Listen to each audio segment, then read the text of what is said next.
মুফতি গিয়াসউদ্দিন আত্তাহিরি সাহেবের বিরুদ্ধে মিথ্যা মামলা। আমরা বাংলাদেশটা কেন স্বাধীন করেছি? মাহফিলের অনুমতি নেওয়ার জন্য বাংলাদেশটা স্বাধীন করেছি। আল্লাহর এই জমিনে আল্লাহর কথা হবে, রাসূল কারীম সাল্লাল্লাহু আলাইহি ওয়াসাল্লামের শানের কথা হবে। এখানে কেন আমাদেরকে অনুমতি নিতে হবে? কে বলেছে আপনাদেরকে অনুমতি দেওয়ার জন্য? মুফতি গিয়াসউদ্দিন আত্তাহিরি সাহেবের বিরুদ্ধে মিথ্যা মামলা, কে দিয়েছে এই মামলা এবং কেন দিয়েছে, আজকের এই ভিডিওর মাধ্যমে ক্লিয়ারলি উপস্থাপন করব। তো যাই হোক দর্শক, অবশ্যই সম্পূর্ণ ভিডিওটি আপনারা দেখবেন।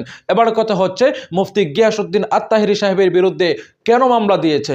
মামলা দেওয়ার মূল কারণ হচ্ছে, গিয়াসউদ্দিন আত্তাহিরি সাহেব নাকি প্রশাসনের বিরুদ্ধে কথা বলেছেন, প্রশাসনের বিরুদ্ধে বক্তব্য দিয়েছেন।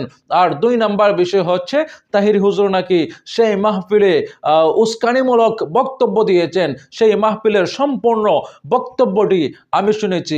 এবার আসুন আপনাদেরকে শোনাই, সেই মাহফিলে তাহিরি হুজুর কোনো উস্কানিমূলক বক্তব্য দিয়েছিলেন কিনা।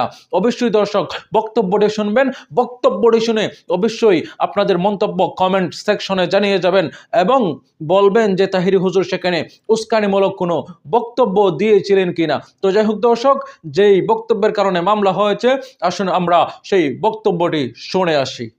প্রশাসনের কোনো দোষ নাই, এরা আমরা লোক, প্রশাসনের দোষ নাই। আমরা এদেরকে না বল ধরি, ঠিক আছে? কিছু লোক আছে এদের কাছে উল্টা পাল্টা কোন, এরা তো আমরা আখরার মেহমান না। আমরা কি এর সাথে খারাপ ব্যবহার করতে পারবো?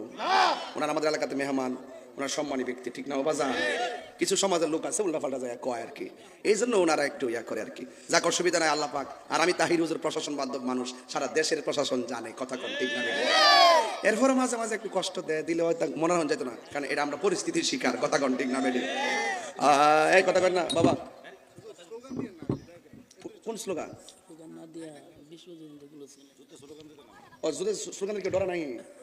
আরে পাগলা, মারহাবা জোরে কন, নারায়ে তাকবীর,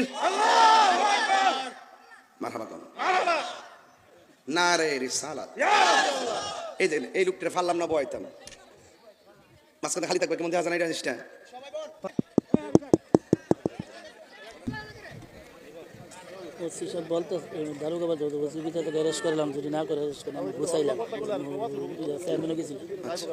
তো যাই হোক দর্শক, দেখতে পারলেন এখানে মুফতি গিয়াসউদ্দিন আত্তাহিরি সাহেব কি কথাগুলো বলেছেন। এবার আমার কথা হচ্ছে, ভাই এখানে উস্কানিমূলক বক্তব্যটি আপনারা কোথায় পেয়েছেন? অবশ্যই যারা মামলা করেছেন আমার কমেন্ট বক্সে জানিয়ে যাবেন। এখানে উস্কানিমূলক বক্তব্যটি আপনারা কোথায় পেয়েছেন অবশ্যই কমেন্ট বক্সে জানাবেন। এবং উস্কানিমূলক বক্তব্য এই মাহফিলে কোনটি দিয়েছেন? এই ভিডিও যদি এই মাহফিল না হয়, তাহলে এই মাহফিলে কোন উস্কানিমূলক বক্তব্যটি দিয়েছেন অবশ্যই আমার কমেন্ট বক্সে সেই ভিডিওটি দিবেন। আমার তো মনে হয় না এখানে তাহিরি সাহেব উস্কানিমূলক কোনো বক্তব্য দিয়েছেন এবং প্রশাসন বিরোধী কোনো বক্তব্য দিয়েছেন। আরে ভাই, এই তাহিরি সাহেব প্রশাসন বিরোধী নয়, এই তাহিরি হচ্ছে প্রশাসন বান্ধব মানুষ, প্রশাসনকে সম্মান করে। প্রশাসন যখন বলেছে যে এখানে 10 মিনিট কথা বলুন, 10 মিনিটের বেশি যদি আপনি কথা বলুন তাহলে আপনাকে গ্রেফতার করে থানায় নিয়ে যাব, তো তাহিরি হুজুর সেখানে প্রশাসনকে সম্মান করে, সেখানে 7 মিনিটের ভিতরে তাহিরি সাহেব সেখানে আলোচনা শেষ করে দিয়েছেন। আলোচনা শেষ করে সেখানে মোনাজাত দিয়ে বের হয়ে গেছেন। এবার কথা হচ্ছে, এখানে ওসি সাহেব আইসা বলছিলেন যে এই মাহফিল করা যাবে না, নিষেধ আছে, এই মাহফিলের কোনো অনুমতি নাই। আরে ভাই, আমরা বাংলাদেশটা কেন স্বাধীন করেছি? মাহফিলের অনুমতি নেওয়ার জন্য বাংলাদেশটা স্বাধীন করেছি? বুঝলাম না, এখনো কি আমরা বৈষম্যের ভিতরে আছি?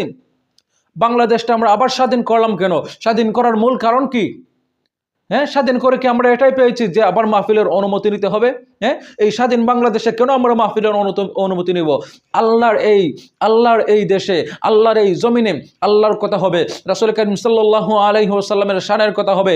এখানে কেন আমাদেরকে অনুমতি নিতে হবে? কে বলেছে আপনাদেরকে অনুমতি দেওয়ার জন্য? কে বলেছে আপনাদেরকে অনুমতি দেওয়ার জন্য? দিনী মাহফিল করবো আমরা, আপনারা অনুমতি দিবেন? কিসের সরকারের অনুমতি? আমি এখানে অনুমতি বুঝি না।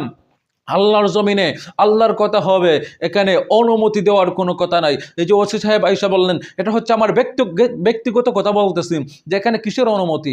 আমার তো অনুমতি চাওয়ার কোনো দরকার নাই। কিসের অনুমতি চাইব? আল্লাহর জমিনে আল্লাহর কথা বলতে অনুমতি চাওয়ার কি দরকার ভাই? কি দরকার? কেন আমরা বাংলাদেশ স্বাধীন করেছি? বাংলাদেশ স্বাধীন করা তো কোনো মানেই হয় না।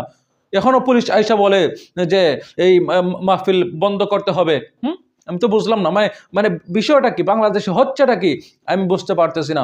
তো যাই হোক, এবার কথা হচ্ছে এই তাহেরি সাহেবের বিরুদ্ধে যেই মিথ্যা মামলা যেই ব্যক্তিরা দিয়েছেন, আমি বলবো অনতিবিলম্বে এই মিথ্যা মামলা প্রত্যাহার করুন, না হয় সুন্নি জনতা আপনাকে ছাড় দিবে না। কারণ কি জানেন, আরে সুন্নি জনতা না, এটা মিথ্যা মামলা আপনি দিয়েছেন, শুধু সুন্নি জনতা না, বাংলাদেশের যত দল আছে, যত মুসলমান আছে, যত হিন্দু আছে, সবাই বলবে এখানে তাহেরি সাহেব নির্দোষ।